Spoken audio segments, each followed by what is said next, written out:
You know, subtlety can go a very long way, and subtlety is especially handy when you're ending the middle act of an anime. Now in episode 16 of Vine Blooded Orphans, which is leading us onto the final act of the series, we get all the emotion we could wish for an act ender, and amazingly, all this drama never comes across as over the top. It was just right. So in episode 16 of Vine Blooded Orphans, the one character who I didn't think would get that much development, Fumatan, gets fucking development. Specifically, the relationship between herself and Cordelia is explored through the good old-fashioned cliche of flashbacks, but interestingly, the flashbacks here were kind of non-linear, which just spiced up the said cliche. At present, the rebels have formed an army and they are all heading towards the government's building in order to negotiate some things in order to give them a better life, but we all knew exactly what was going to happen to those union workers. I mean, we all knew, not because this episode fucking patronised us and just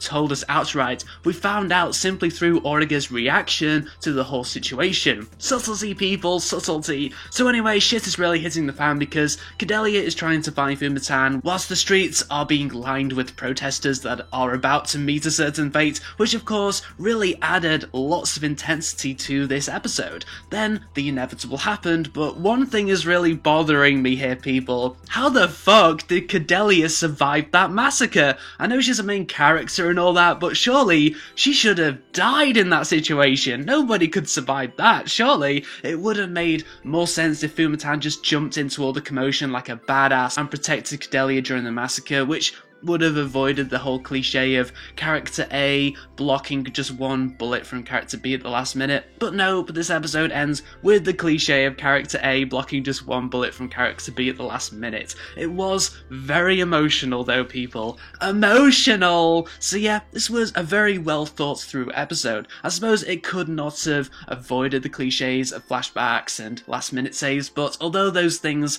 slightly bothered me, they didn't really detract from the overall experience of this episode. This episode did pretty much what I wanted it to do. Yay! So now that we enter the final 10 or so episodes of Vine Blooded Orphans, let's just see how this whole experience, this whole terrible experience, will impact Cordelia's political and emotional journey.